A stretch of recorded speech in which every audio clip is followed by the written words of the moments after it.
સમાચારમાં નીટ કૌભાંડના આરોપીને કોર્ટમાં રજૂ કરવામાં આવ્યો। આરોપી પરશુરામ રોયને ગોધરાની કોર્ટમાં રજૂ કરવામાં આવ્યો। પોલીસે પરશુરામના 14 દિવસના રિમાન્ડની માંગ કરી હતી। કોર્ટે આરોપીના 9 દિવસના રિમાન્ડ મંજૂર કર્યા છે।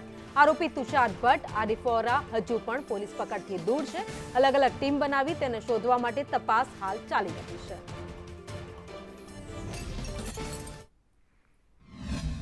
પોલીસે ધરપકડ કરેલ આરોપી પરશુરામ રોયને નામદાર કોર્ટ સમક્ષ પોલીસ કસ્ટડી માટે રજૂ કરવામાં આવ્યા હતા અને ઘણા બધા કારણો સાથે તપાસ કરનાર અધિકારીએ આરોપી પરશુરામ રોયના 14 દિવસના પોલીસ કસ્ટડીની માગણી કરેલી અને નામદાર કોર્ટ દ્વારા તમામ હકીકતને ધ્યાને લઈ અને દલીલોને રજૂઆતને ધ્યાને લઈ અને આરોપીના 20 તારીખ સુધીના પોલીસ કસ્ટડી રિમાન્ડ મંજૂર કરેલા છે।